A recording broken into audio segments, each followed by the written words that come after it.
12/12 Super Sale, maligayang Pasko. Lahat ng gusto nyo mga kabayan, almost 60% off, discounted kayo ng 1,500 to 1,000 pesos. Gabay medalyon, habak de bala, itak na tardar, pangil ng baboy ramo. Incenso candle for cleansing, gemstone, kontrainggit, pampaswerte at marami pang iba. Fast facing ang stocks natin mga kabayan, check out ka na, pwede ding ipangregalo. Nasa comment section ng link mga kabayan kung gusto mong mag-order.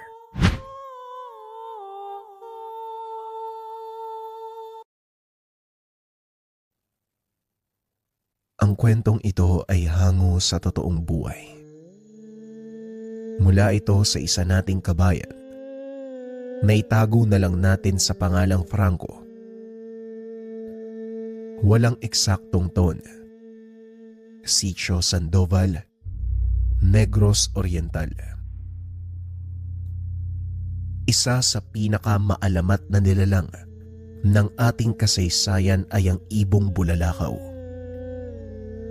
Isa itong uri ng engkantong ibon na nagtataglay ng makulay na balahibo at napakahabang buntot. Sinasabing ang nilalang na ito may taglay na hindi nakikitang apoy. Bibihirang masumpungan ang ganitong uri ng nilalang dahil nagpapakita ito sa mga taong karapat-dapat. Ito ang naging kasaysayan ng ating tampok na karakter. Maaring narinig na ng ilan sa inyo ang kanyang kakayahan, ngunit hindi pa ang kwento ng kanyang buhay. Lumaki sa magulong pamayanan si Franco. Ang kanyang ama ay pinuno ng isang pangkat ng mga rebeldeng bayan. Binubuo ito ng mga magsasakang inagawan ng lupain at inapi ng lipunan. Namuhay sa takot ang pamayanang kinabibilangan ni Franco at dahil na din sa estadong kinalalagyan ng kanyang pamilya, hindi nila nagagawang bumaba sa bayan nang hindi nakakaengkwentro ang mga otoridad na tumutugis sa kanila. Nang mga panong ito, talamak ang mga pirata at bandido sa lugar.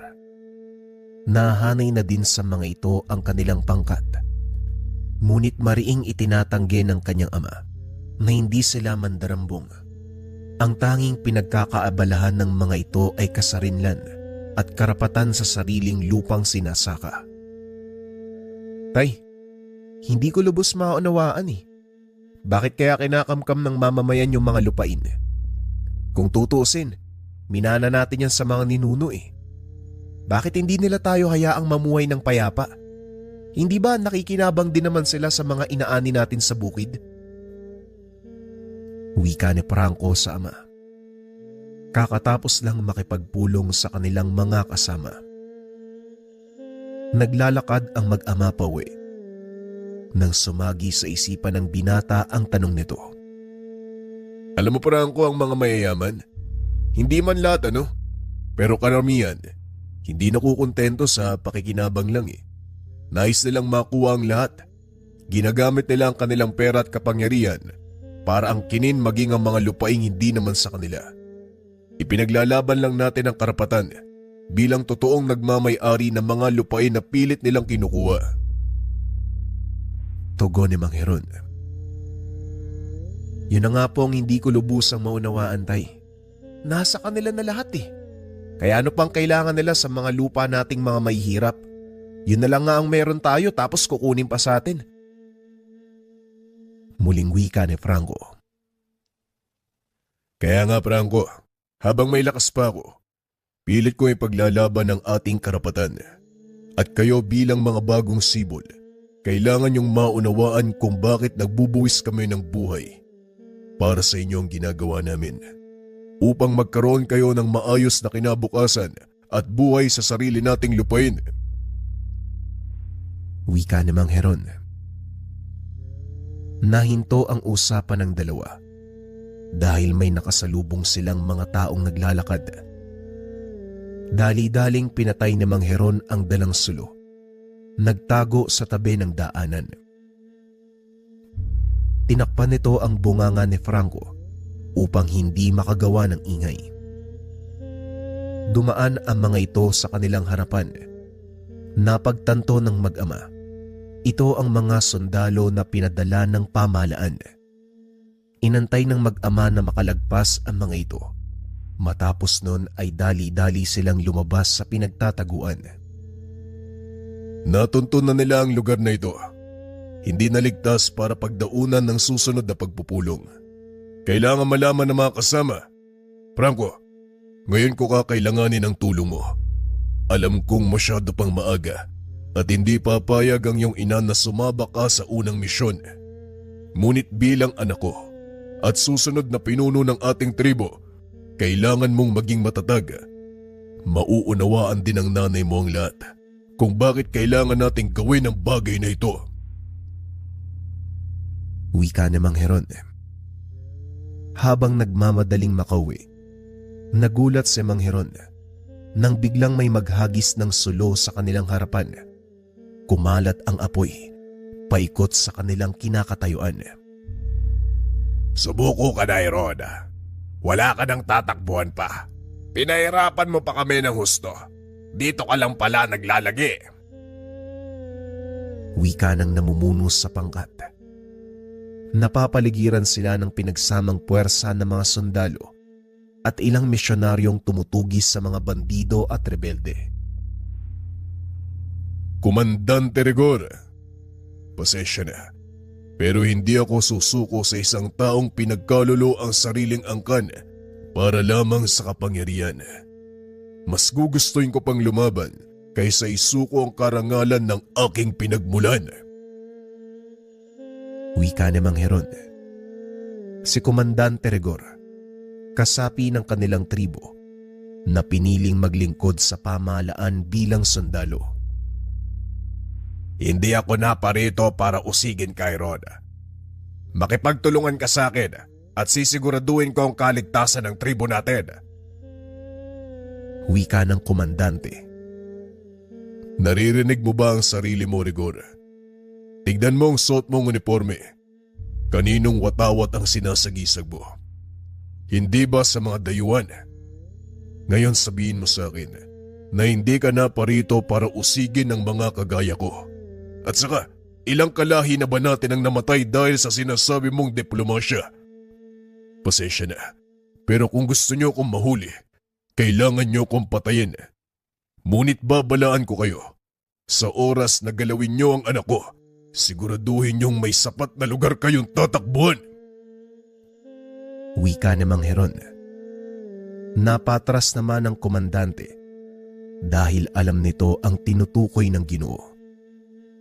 Lingid sa kaalaman ng mga kasama nito, may taglay na kapangyarihan si Mang Heron na minana din ni Franco. Hindi dapat umabot sa ganito, Heron. Pakiusap, makinig ka. Hindi ako naparito para makipaglaban. Naparito ako para makipag-usap ng maayos. Wika ng komandante.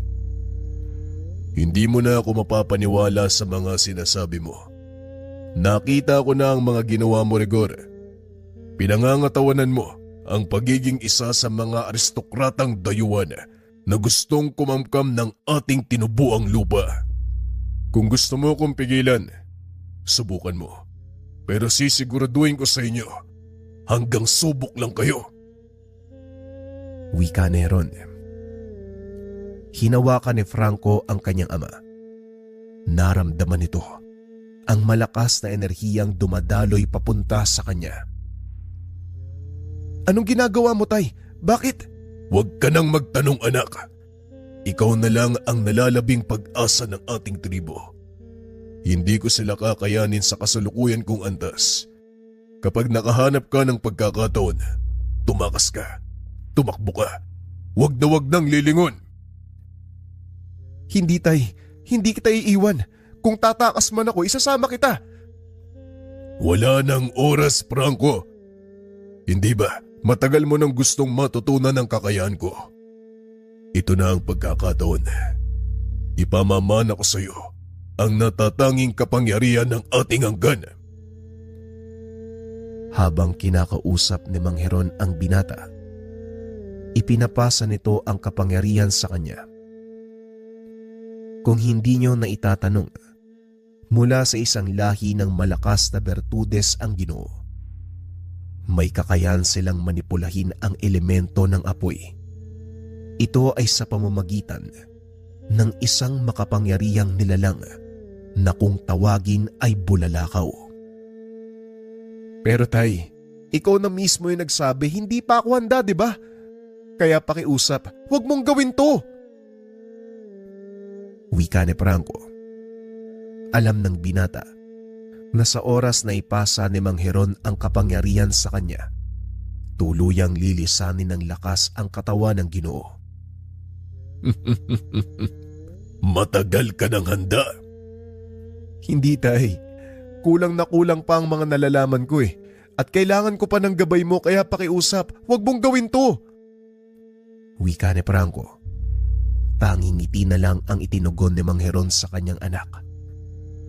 Muli nitong hinarap ang mga kalaban at nagsalita. Ano pa ang inaantay mo, Rigor? Alam mong hindi ko isusuko ang sarili ko ng kusa. Ngayon, kung gusto mo kong hulihin, bakit hindi mo utusan ng mga tauhan mong sumugod? Wika ni Mang Heron. Talagang napakayabang ng rebeldeng to. Komandante, ayoko nang mag-antay pa ng utos mula sa'yo. Mga kawal, sugurin niyo ang taong yan. Wika ng isa sa mga opisyal ng komandante. Nagsipagsugod ang mga kawal na nasa ilalim ng pamumuno nito. Wala silang kalam-alam sa kakayahang taglay ni Mang Heron. Halos 2 metro na lang ang layo ng mga kawal sa kinakatayuan ng Ginoo nang biglang sumambulat ang napakalakas na apoy. Nagmumula ito sa katawan ni Mang Heron, dahilan para matupok ang lahat ng mga kalaban na lumapit. Tignan mo ang ginawa mo, Kapitan. Hindi ka marunong mag-antay ng utos mula sa akin. Masyado kang nagmamadali. Wika ng komandante. Hindi makapaniwala ang kapitan sa mga nasaksiyan. Ni sa panaginip, hindi nito inakalang sa isang iglap. Naubos ang halos kalahati sa kanilang mga kasama. Imposible. Anong nangyari? May sa demonyo ang taong yan. Komandante, kailangan siyang patayin. Ito ang sinasabi ko kanina pa sa'yo, na huwag kang magpadalos-dalos ng hakbang. Kilala ko si Heron at alam ko ang kanyang kakayahan. Alam ko rin ang kahinaan nito. Wika ng komandante. Habang nag-uusap ang 2 opisyal ng kalaban, kinuha naman ni Mang Heron ang pagkakataon upang patakasin si Franco. Sige na, Franco. Umalis ka na dito. Mauna ka sa ating nayon. Balaan ng mga tao. Kailangan nilang malaman na nandito na ang mga kalaban. Bilisan mo, Franco. Pero tay, paano po kayo? Susunod ako. Pangako yan. Kailangan ko silang lituin. Habang tumatakas kayo ng ating mga kanayon, umalis ka na. Huwag kang mag-alala, magkikita pa tayo. Wika ni Mang Heron. Dali-dali namang tumakbo ang binata papasok sa kagubatan. Lingid sa kalaman nito na yun na pala ang huling pag-uusap. Saktong nakalayo na si Franco sa lugar nang makita nitong biglang humupa ang apoy. Hindi na maaninag ng binata ang nangyayari. Umalingaw-ngaw ang sigaw ng mga tao. Kasunod nito, ang sunod-sunod na putok ng baril. Biglang nakarinig ng boses si Franco sa kanyang isipan. Takbo, Franco. Huwag kang lilingon. Sundin mo ang sinabi ng iyong ama. Dali-daling tumakbo si Franco sa kabila ng pagnanais na balikan ng ama. Nanaig pa din ang katapatan nito. Pinanghawakan ang pangako ni Mang Heron na susunod sa kanya. Pagdating sa nayon, Ibinalita nito sa mga kasama ang nangyari. Nag-alsabalutan ang mga ito at dali-daling umalis sa lugar. Halika na, Franco. Umalis na tayo dito, anak, bago pa dumating ang mga kalaban. Wika ni Aling Magda, nanay ni Franco. Mauna na po kayo, Nay. Aantayin ko lang si tatay. Nangako siya isusunod siya dito. Matutuntun niya tayo sa lugar na pupuntahan natin, kaya bilisan mo na. Umalis na tayo dito. Makinig ka sa akin, Franco. Malakas ang iyong ama at hindi siya basta-bastang matatalo, kaya sundin mo ang mga sinabi niya. Muling wika ni Aling Magda. Pilit nitong pinaniniwala si Franco na darating pa ang ama. Ngunit maging siya, alam ang katotohanan na hindi na ito muling makikita. Pagdating sa ikalawang kanlungan ng pangkat, patuloy pa ring inantay ni Franco ang ama. Ngunit natapos ang buong araw, hindi ito dumating. Dito na napagtanto ng binata na wala na nga si Mang Heron. Nang mga sumunod na araw, lalo pang tumibay ang impormasyon ng binata dahil dumating ang ilan sa mga kasamang nakaligtas. Dala nito ang ilang kagamitan. Inabot ang mga ito kay Aling Magda. Nakita ni Franco na marahang napapalod ang ina habang humahagulgol ng iyak. Nasaan po si tatay? Ano pong nangyari, Nay? Bakit po kayo umiiyak? Wala na ang iyong ama, Franco. Tuluyan niya tayong iniwan. Tugon ni Aling Magda. Sa kaloob-looban ni Franco gusto niyang umiyak. Ngunit kailangan niyang maging matatag sa harapan ng nangungulilang ina at mga kapatid. Matapang na pinuno ang iyong ama, Franco. Alam kong ganun ka din. Hindi niya iiwan sa iyo ang responsibilidad ng pamumuno sa ating tribo kung hindi ka pa handa. Eto, tanggapin mo ang bastong ito. Bastong kamagong na pagmamay-ari ng iyong ama. Ito ang simbolo ng pagiging pinuno. Ibinibigay ko ito sa iyo, kasama ang aking respeto at pagtanggap bilang bagong manikyal ng ating angkan. Wika ng isa sa matalik na kaibigan ng kanyang ama, si Mang Agno. Nagsigawan ang mga tao bilang pagbati kay Franco. Nagsagawa din sila ng mga seremonya bilang pagbibigay galang sa kanilang nalagas na pinuno. Ipinapangako ko sa kaluluwa mo, Tay. Hindi ako titigil hanggat hindi nabibigyan ng katarungan ang kamatayan mo. Hindi ako hihinto hanggat hindi nauubos sa mga sakim na dayuhan na nais umangkin ng ating mga lupain. Mga kasama, alam kong si tatay lang ang pinapakinggan ng ilan sa inyo. Ngunit narito ako ngayon sa inyong harapan, hindi bilang pinuno, kundi bilang anak na nawalan ng ama. Alam kong lahat tayo ay nakaranas ng mapait sa kamay ng mga dayuhan, kaya ngayon dinggin niyo ang tawag ko. Tuluyan nating wakasan ang pang-aaping ito. Muling nagsigawan ang mga tao. Isa-isang lumapit kay Franco ang nakakatanda ng tribo upang magbigay ng kanilang basbas. Nagsipagyukuan din ng lahat bilang pagtanggap sa binata na bagong pinuno ng kanilang angkan. Ngayong nakuha mo na ang simpatya ng ating mga katribo, ano na ang susunod mong hakbang, Franco? Alam ko ang iniisip nyo. Isusuong ang ating mga mandirigma sa isang laban na hindi napagandaan. Pasensya na ho, pero mali kayo. Aralin ko muna ng mabuti ang pamumuno at habang ginagawa ko yun, sikapin nating itayo ang pamayanang ito. Pansamantala nating magiging tahanan ng buong lugar hanggang sa mabawi natin ang lupain. Mahusay. Kung nandito ang iyong ama, siguradong matutuwa siya. Ipagmamalaki ka ni Ron. Ginagawa ko lang ang nararapat, Manong. Sigurado ako, ito rin ang gagawin ni tatay. Natuto lang ako mula sa kanya. At ngayon, isasabuhay ko na ang lahat ng mga aral na natutunan ko. Wika ng binata. Kaagad ipinasa ni Mang Agno ang utos ng binata sa mga mamamayan. Nagsipagkilos ang mga ito. Nag-ipon ng mga kahoy sa paligid upang gawing bagong tahanan. Sa pagkakataong iyon, nagtayo ng mataas na bakod ang tribo bilang proteksyon sa pananalakay ng mga kalaban. Dahil sa pagtutulungan ng lahat, unti-unting natapos ang kanilang bagong pamayanan. Sa loob ng maikling panahon, nagawang makuha ng binata ang tiwala at respeto ng kanyang mga katribo.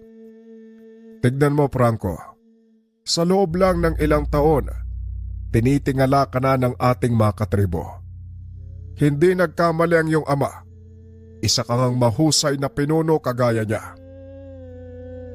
Wika ni Mang Agno habang naglalakad ang mga ito sa nayon.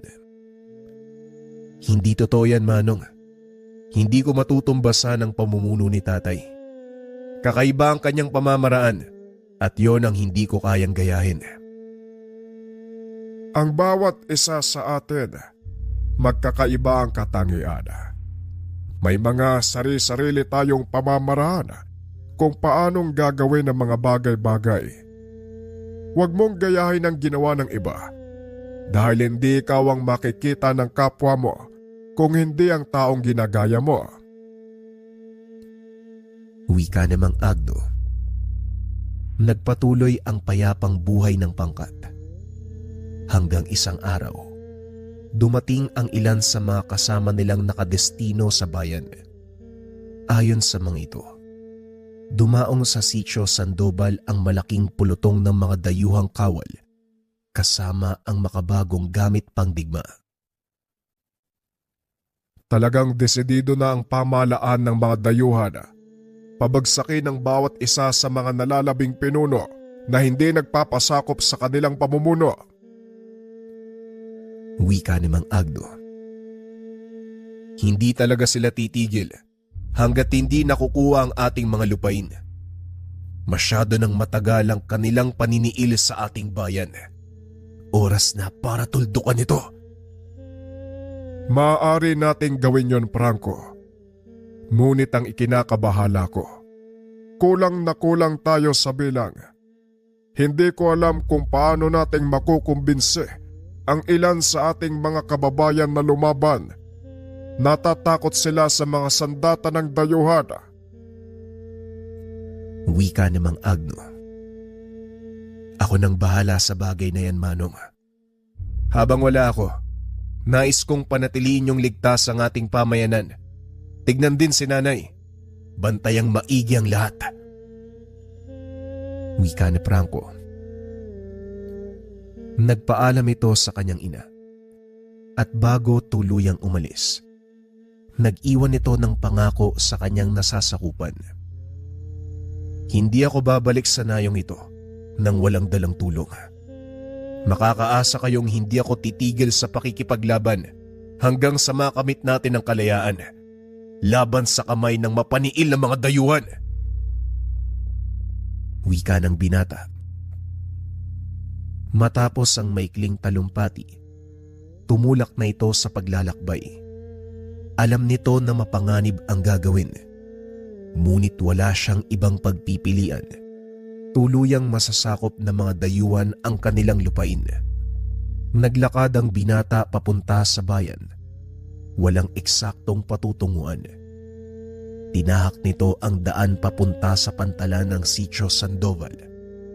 Napansin nito ang naglalakihang mga barko ng dayuhan. Nakadaong sa lugar. Napakaraming kawal ang nagbabantay sa mga ito. Habang naglalakad sa kabaan ng daungan, napansin nito ang isang malaking galyon na nakaangkla sa malayo. Paparating sa dalampasigan ang 3 bangka na mula sa nayon. Sa hindi malamang dahilan, tila nabalot ng kuryosidad ang isipan ni Franco. Nagtataka ito kung bakit lumapit sa daungan ang galyon. Hindi namamalaya ni Franco Napababa na siya sa dalampasigan. Nagulat na lang ito dahil dumaong sa harapan niya ang isa sa mga bangka. Nagbabaan ang mga lula nito na kung titignan ay parang mga normal na tao lang. Hanggang sa masilayan nito ang isang lalaki. May puting bandanang nakapalupot sa kanyang leeg. Hindi malaman ni Franco kung ano ang meron sa taong iyon. Nakikita ng binata ang enerhiya na dumadaloy sa katawan nito. "Hoy ikaw, sino ka? At bakit ganyan ka makatingin kay amo?" Nagulat si Franco. Sinita ito ng binata. Halos magkasing edad lang sila. Napansin din ni Franco na may kakaiba sa kausap nito.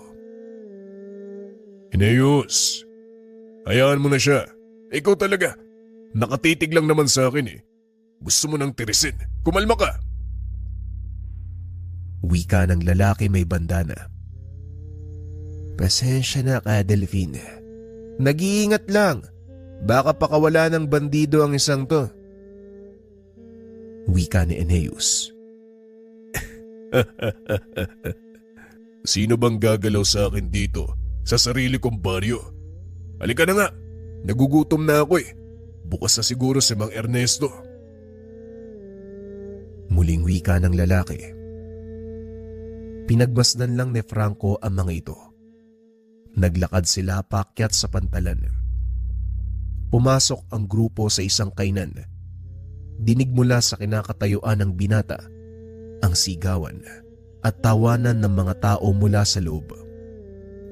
Humahalimuyak din ang mabangong samyo ng nilulutong karne. Kaya nagpa siya itong pumasok sa loob. Napahinto ang tahanan ng mga kalalakihang naroon. Nang marinig na bumukas ang pintuan, tumayo ang binatang nakausap ni Franco sa dalampasigan. "Ikaw na naman. Ano ba talagang kailangan mo? At bakit mo kami sinusundan?" Pasensya na kaibigan. Wala akong masamang intensyon. Nagugutom kasi ako eh. Hindi mo ba nakikita kung anong klaseng lugar to? May nakita ka bang nagtitinda ng pagkain dito? Hindi to karinderya, kaya umalis ka. Muling wika ni Eneas. Sa pagkakataong ito, inawat siya ng matanda. Tumigil ka, Eneas. Ang lugar na ito ay para sa lahat. Papakainin natin ang mga nagugutom at papainumin ang mga nauuhaw. Iho, anong pangalan mo? Bakit hindi ka muna maupo? Mukhang pagod ka na. Wika ni Mang Ernesto. Inalalayan nito si Franco papunta sa bakanting mesa. Pinagtitinginan pa din ito ng mga kalalakihang naroon. "Salamat po, Manong ha. Franco po ang pangalan ko. Mula po ako sa kabundukan. Sa bandang itaas ng baryong ito." Ganun ba? O siya, sandali lang ha. Ipaghahanda kita ng espesyal na karne at gulay. Maupo ka lang dyan. At ikaw naman, Eneas, bumalik ka sa upuan mo. Kung ayaw mong sipain kita palabas. Wika ni Manong Ernesto. Natahimik sa upuan ng binata habang masakit na nakatitig kay Franco. Hindi niya naman ito pinapansin nang may dumating na ilang kalalakihan. Batay sa kanilang pananamit ay mga dayuhan. Nagpatuloy sa pinagkakabalahan ang mga tao sa loob ng kainan habang naglalakad paikot ang mga kakarating pa lamang na lalaki. Laking gulat ni Franco nang maupo ang isa sa mga ito sa kanyang harapan. "Umalis ka. Upo mga kasama ko." "Pasensya na po pero nauna ako dito eh." "Hindi ko na ulitin ha. Hindi ko na ulitin. Umalis ka." Ganun din ho ako. Hindi ko ulitin yung sinabi ko." Biglang nag-init ang ulo ng lalaki. Hinampas nito ang mesa sa pag-aakalang masisindak si Franco. Lumabas mula sa kusina ang matandang may-ari upang tignan kung ano ang nangyayari. Anong kaguluhan to? Sino yung mga naggugulo? Ikaw ba'y may-ari ng lugar na to? Bakit ang bastos ang panawin mo? Hindi niyo ako kilala? Pasensya ka na, Ginoo. Ngayon lang kita nakita sa lugar na ito. At ang sinasabihan mong bastos, mga mamamayan ng baryong ito. Ang baryong to pagmamay-ari ng pamahalaang Espanya at ako'y tagapaglingkod ng haring namumuno ng bansa. Kaya yumuko kayo sa aming mga Espanyol. Biglang natahimik ang lalaki nang mabasag sa ulo nito ang isang itlog. Napalingon sa pintuan si Franco. Nakita ang isang paslit na may hawak na tirador. Binalahan niya ito ng itlog na nakalapag sa istante ng matanda. Untoy, itigil mo yan. Hindi ganyan itrato ang ating mga panauhin. Bagay lang yan sa kanya. Sinira ng lalaking yan yung ginawa kong kastilyo sa dalampasigan eh. Mga arugante talaga kayong mga Indio, no? Totoo nga ang sinabi ng ilan sa mga kasama ko. Mga mangmang kayo at walang pinag-aralan. Sa pagkakataong iyon, tumayo ang lalaking may bandana. Naglakad papalapit sa kinaroroonan ni Franco. Naupo ito sa bakanting bangko. Nakipag-usap kay Mang Ernesto. Manong, pwede bang bigyan mo ko ng isang bote ng pinakamasarap mong alak? Wika ng lalaki. Inabot naman ito ng matanda sa kanya. Ngunit akmang kukunin na sana nang biglang hawiin ng lalaki ang kamay nito. Dahilan para mabasag ang bote ng alak sa sahig. Hindi ka dapat tumarang sa daan ng mga taong nag-uusap. Wika nito. Hinarap siya ng lalaki at gumiti. Yumuko at dinampot ang nabasag na bote. Naku, sayang naman, nahulog. Ay naku, manong isa pa nga. Nako ka, Delpin.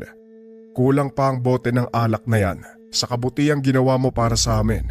Sige na, kunin mo na ang kailangan mo. Magpakasaya kayo. Wika ni Mang Ernesto.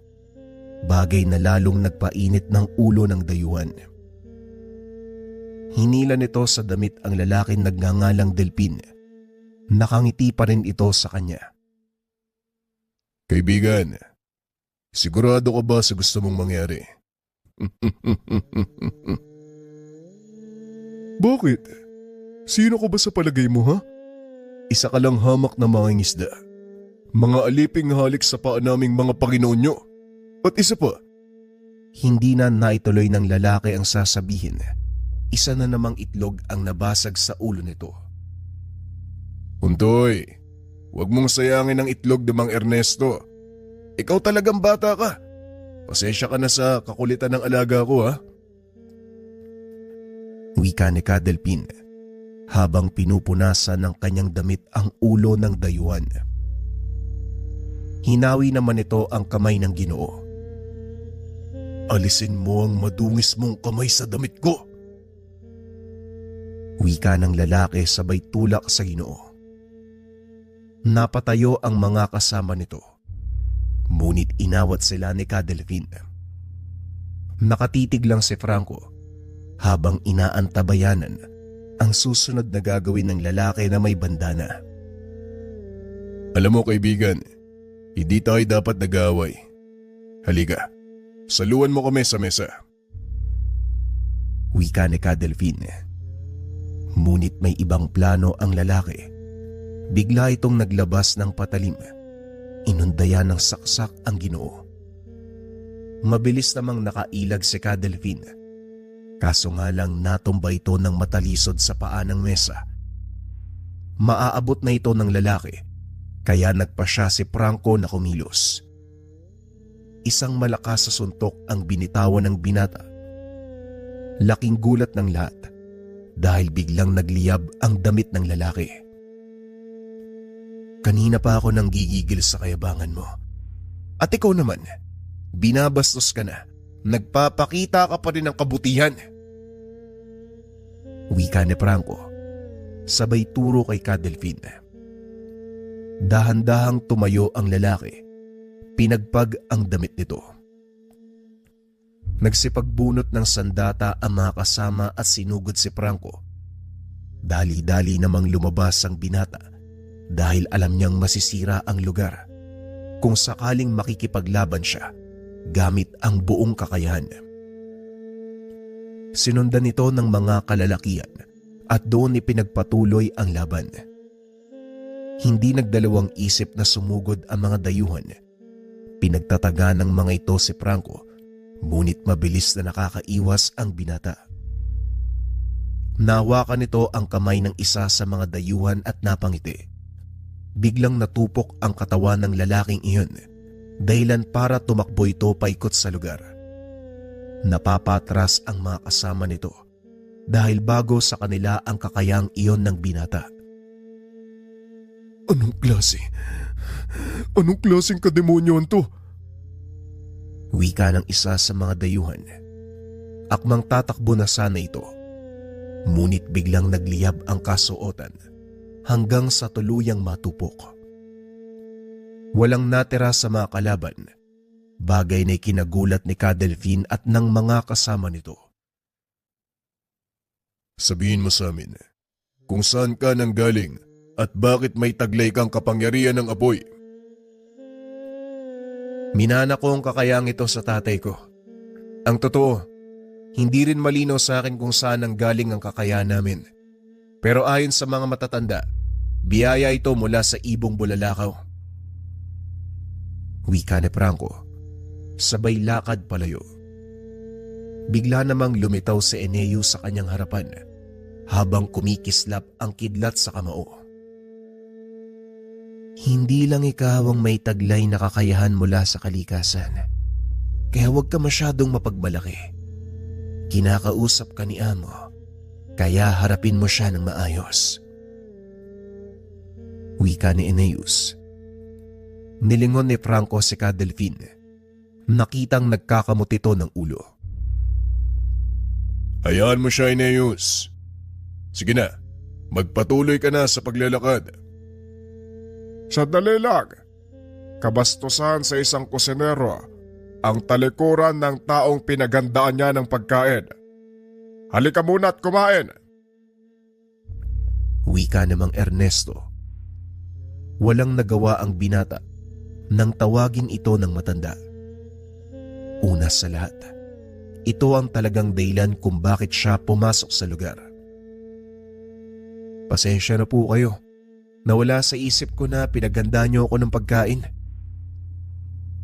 Wika ni Franco. Habang kumakain ito, kinakausap siya ng matanda. Sabihin mo sa akin, Iho, bakit ka dumayo sa lugar na ito? Naghahanap po ako ng mga taong pwedeng tumulong sa amin. Patuloy na kinakamkam ng mga dayuhan ng aming lupain sa kabilang ibayo. At sa kasalukuyan namin bilang, hindi sila kakayaning harapin sa mano-manong laban eh. Ganun ba? Nakita ko ang kaya mong gawin. At gaya ng sinabi ng binatang nakausap mo kanina, hindi lang ikaw ang may taglay na kakayahan sa lugar na ito. Pero hindi yun ang punto ko. Sa taglay mong lakas, magagawa mo silang pigilan. Bakit mo pa kinakailangan ng maraming tao? Hindi ho sasapat ang kakayahan ko eh, para pigilan ang mga modernong sandata na mga dayuhang mananakop. Kaya ako naghahanap ng mga taong may malasakit sa kanilang lupang tinubuan. Dahil ang gagawin ko, hindi lang para sa aking pinagbulang angkan, kundi para sa lahat. Gusto kong palayain yung bayang to eh, sa kamay ng mga mapaniil. Wika ni Franco. Lingid sa kalaman nito, nasa likod niya si Cadelphine. Isang taong may malasakit sa lupang tinubuan. Bibihira na lang ang kagaya mo. Sige, tutulungan kita. Pero kakailanganin ko din ang tulong mo. Tulong? Tulong saan? Isang bayan sa gawing kanlura ng sinasalakay ng mga bandido. Nakarating sa akin ang balitang ito. Ngayon lang eh. Kailangan ko ng lakas na meron ka upang pigilan ng mga bandido. Kung mapapansin mo, kulang kami sa bilang. Isang buong hukbo ng mga bandido ang kalaban namin. Ano naman ang gusto mong gawin ko? Sa tulong ng apoy mo, magagawa mo silang pigilan habang unti-unti naming nililigtas sa mga tao. Wala ng oras. Sa daanan ko ipapaliwanag ang lahat. Wika ni Cadelvin, sabay hatak sa kamay ni Franco. Wala namang nagawa ang binata kung hindi ang sumama. Habang tumatakbo, natanaw ni Franco ang makapal na usok na tila nagmumula sa isang nasusunog na pamayanan. Diyan ba tayo pupunta? Oo, at mukhang nahuli na tayo. Tugon ni Cadelvin. Pagdating nila sa lugar, nagkalat na ang katawan ng mga mamamayan.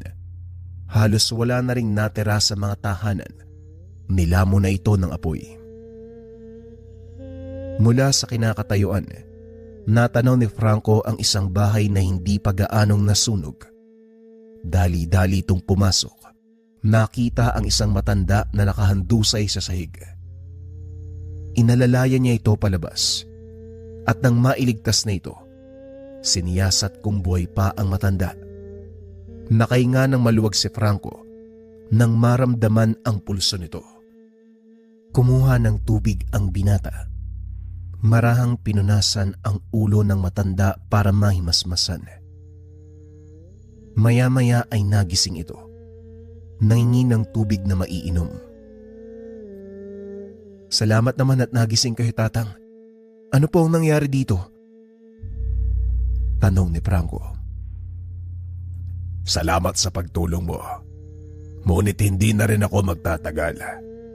May maluba akong karamdaman at masaya ako dahil bago mamatay, nasumpungan ko ang taong karapat-dapat para pagpasahan ko nito.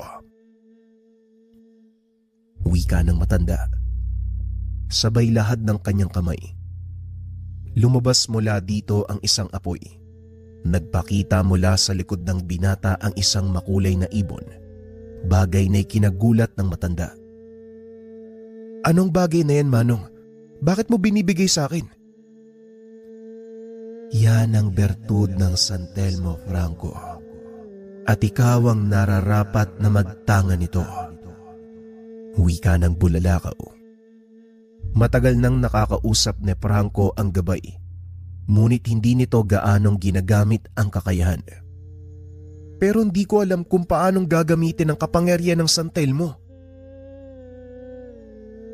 Alisin mo ang pag-aalinlangan. Nagagawa mong kontrolin ang kapangyarihan ko, kaya hindi imposible na magamit mo din ang apoy ng San Telmo. Wika ng bulalakaw.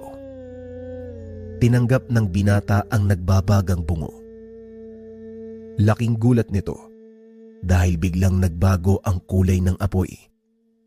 Mula sa matingkad at nanggagalaiti na kulay pula, naging kalmadong asul.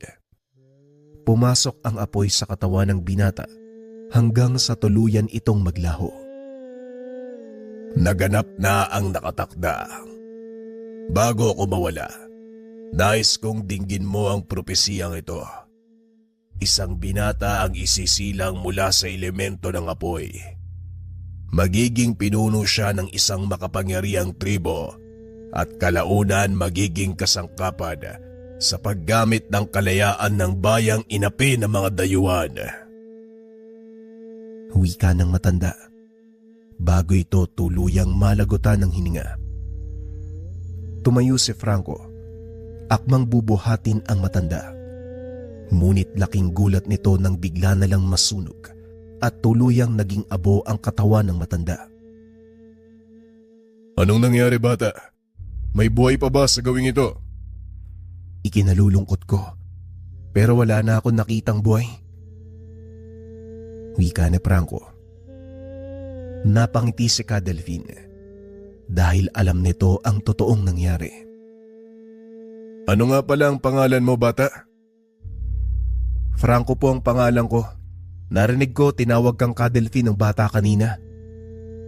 Alin, si Untoy? Oo, yun ang pangalan ko. Nga pala, tungkol sa batang yun at sa nangyari sa lugar na ito. Pasensya na kung nagsinungaling ako. Ang katotohanan, tirahan ng mga engkantong lagalab ang baryong ito. Dito nagmula si Untoy. Nakakalungkot lang dahil wala nang natira sa mga kauri niya. Kawawang bata. Paanong napunta sa pangalaga niyo si Untoy? Ang totoo niyan, si Mang Ernesto ang kumupkop sa kanya. Mabang kwento, Franco eh. Halika na, bumalik na tayo sa pantalan. Wika ni Ka Delphine. Habang naglalakad ang mga ito, pinag-uusapan nila ang tungkol sa pinanggalingan ni Franco. Naikwento ng binata ang dahilan kung bakit siya napunta sa Sitio Sandoval. Ang totoo niyan, hindi ako sigurado sa gagawin ko eh. Nagbabakasakali lang din ako na may taong makakatulong sa akin. Mga taong may pagmamahal pang natitira sa kanilang bayan. Lahat naman tayo may pagmamahal sa bayan. Yun nga lang, mas maraming tao ang mga naduduwag at walang kakayahang ipaglaban ito. Kagaya ng ipinangako ko sa iyo, kahit nahuli tayo sa pagsaklolo, tutulungan pa din kita. Wika ni Ka Delphine. Napalingon si Franco sa Ginoo. Nagulat ito. Hindi niya akalaing makukuha ang simpatya ng Ginoo. Talaga ho? Hindi po ba kayo nagbibiro? Narinig mo ang sinabi ko. Kaya maganda ka na dahil pagdating natin sa sitio, sisimulan na natin ang pagplano ng pagsalakay.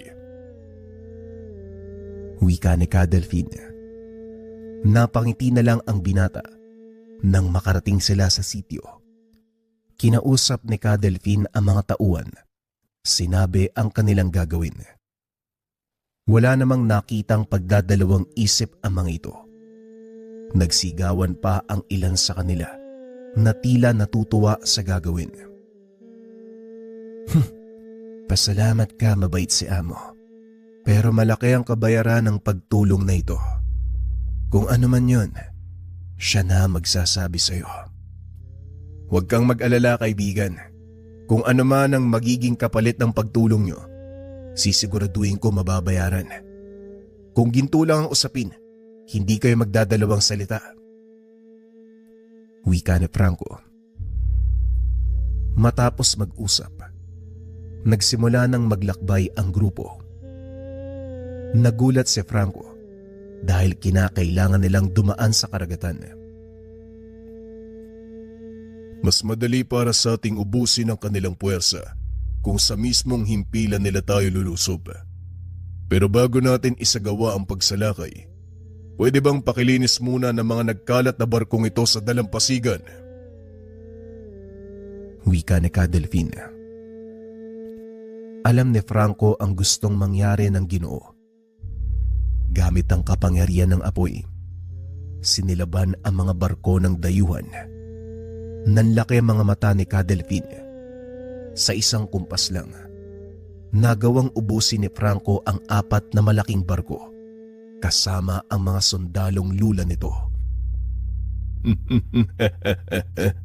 Magaling, Franco. Ngayon, opisyal nang nagsimula ang digmaan laban sa mga dayuhan. Mga pirata, sugod! Wika ni Ka Delphine. Ibinaba ng mga kasama nito ang kanilang layag. Nagsimulang maglakbay papunta sa himpilan ng mga dayuhan sa dalampasigan. Pagdating nila, walang tigil na pinaulanan ng bala ng kanyon ni Ka Delphine ang himpilan. Tignan mo ang mga dayuhan, parang langgam na napuhag. Wika ni Eneus habang pinagmamasdan ang mga dayuhan. Natataranta ang mga ito. Umusad papunta sa buhangin ang galyon ni Ka Delphine. Isa-isang nagsipagbabaan ang mga kasama nito. Sinugod ang mga dayuhan. Hindi man lang nakapaghanda ang mga ito sa dumating na pagsalakay. Nagulat si Franco sa ipinapakitang kakayahan ni Ka Delphine. Ito ang unang beses niyang makasumpong ng kakayahan ng isang taong pumatay, gamit lamang ang enerhiyang bumabalot sa kanyang katawan. Naglalakad ang Ginoo papasok sa impilan at bawat sumasalubong sa kanya, natutumba ng walang dahilan. Dali-dali namang sumunod si Franco. Sinilaban nito ang mga dayuhang sumasalubong sa kanya. Ilang sandali pa ang nakalipas. Nakarap na nito ang ilan sa mga opisyal. Anong kalapastanganan sa hari ng Espanya ang ginagawa nyo? Mananagot kayong lahat. Wika ng komandante. Hindi ba ikaw ang may malaking pananagutan sa bayan mo? Isa kang totoong traidor. Ang lakas ng loob mong sabihan ako ng traidor. Sino ka sa palagay mo? Ako ang anak ni Heron, ang taong pinatay mo, dahil hindi siya nakiayon sa kagustuhan mo. Tugon ni Franco. Nanlaki ang mga mata ng komandante nang marinig ang sinabi ng binata. Paanong nangyari to? Inubos ko na kayong lahat. Paano kang nakaligtas? Mukhang nagkakamali ka. Sa dinami-dami ng mga tribong pinagpapapatay nyo, hindi mo na matanda ng mga lumad sa kailugan? Sila nga ang tinutukoy ko. Ang angkang pinagmulan ni Heron. Ang angkang pinagmulan mo. Halatang wala kang alam sa mga nangyayari. Tignan mo nga naman. Meron palang isang nakaligtas. Pero hindi ka na rin magtatagal dahil mamamatay ka na dito. Wika ng komandante. Alam ni Franco ang sinasabi nito. Ito mismo ang dahilan kung bakit nagpa siya ang binatang humingi ng saklolo. Oo, alam kong ginawa nyo. Marami sa aming katribo na matay at ito mismo ang dahilan kung bakit kami lumikas sa isang tagong lugar. Nagkakamali ka kung inaakala mo mag-isa lang akong sumugod. Tignan mo ang paligid. Hindi mo ba nakikita? Ubus na ang mga pinagmamalaki mong sundalo. Wika ni Franco.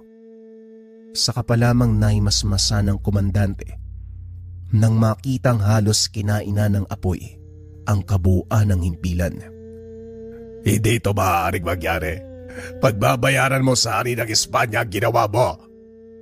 Walang ibang dapat magbayad ng kasalanan dito kung hindi ikaw.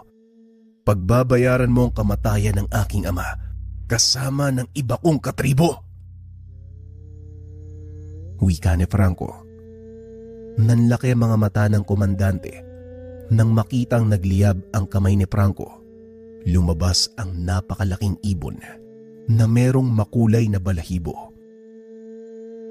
Naglalakad ito papunta sa kanyang kinakatayuan. Napatras naman ang komandante. Nakaramdam ng takot dahil alam niya na wala siyang mapupuntahan. Baka pwede nating pag-usapan to. Anong gusto mo, ginto? Marami akong nakaimbak sa lugar.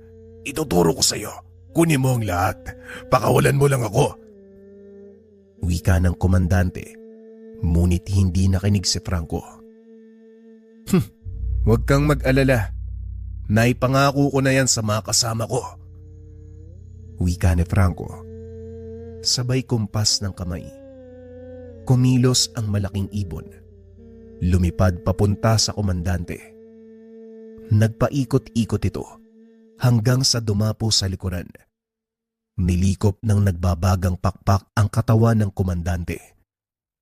Hindi na nito nagawang sumigaw dahil kaagad ding natupok ang kanyang katawan na parabang tuyong dahon. Nagsigawan ang mga kasama ni Cadelfin nang makitang nagtagumpay si Franco. Ginalugad ng mga ito ang paligid. Natagpuan ang mga gintong kinamkam ng dayuhan. Gaya ng sinabi ko sa iyo, eto ang kaba ng mga ginto bilang kabayaran sa pagtulong nyo. May nabanggit ba akong tungkol sa kabayaran? Parang wala naman ah.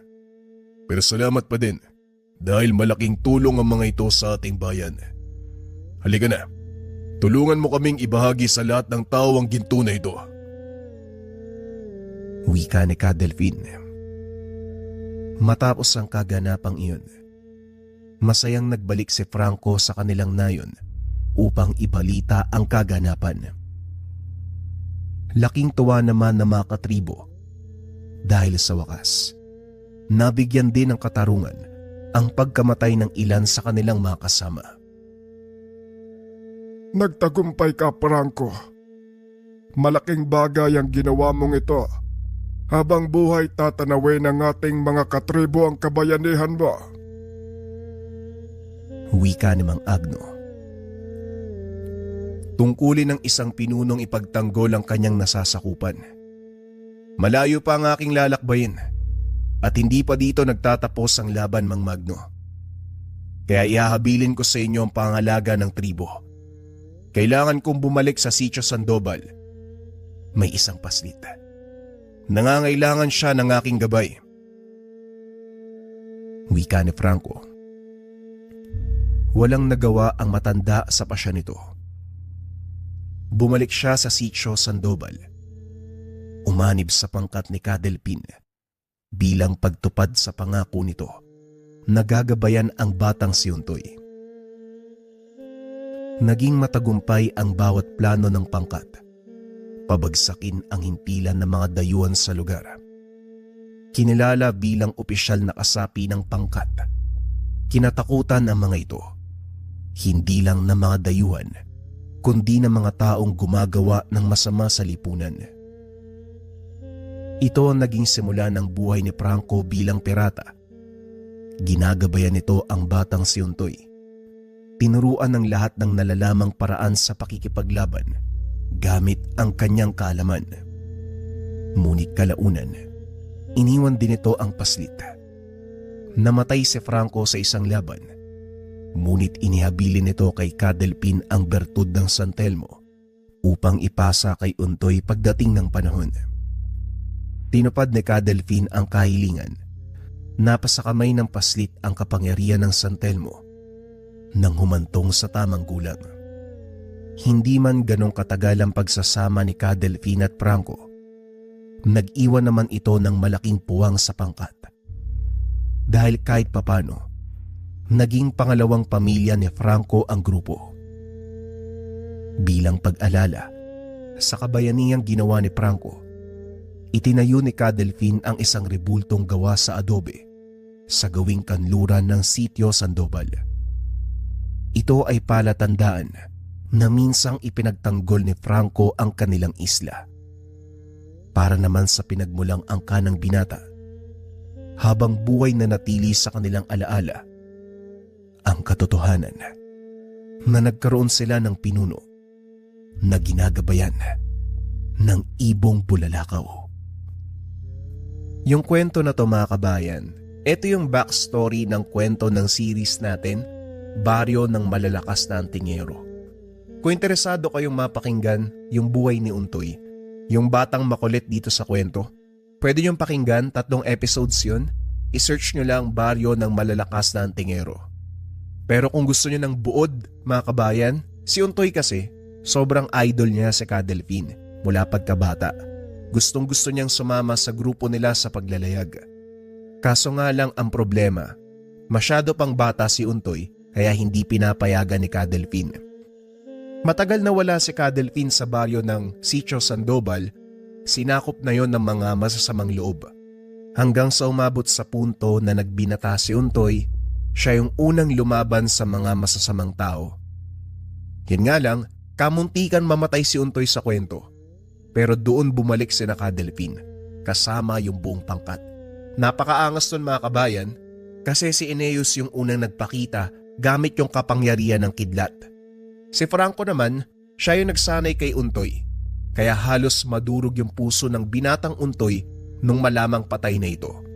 Sa kanya pinamana ang mutya ng San Telmo dahil yung mga magulang ni Untoy purong engkantong lagalab. Sa makatuwid, hindi purong tao si Untoy.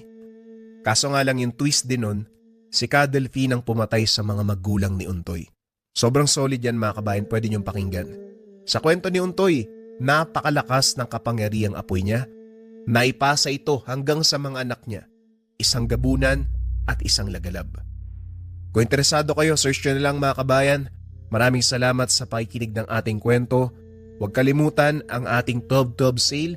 Marami kayong pwedeng ipangregalo o kung gusto nyong gamitin ng personal, pwedeng-pwede din. Maraming salamat. Paalam.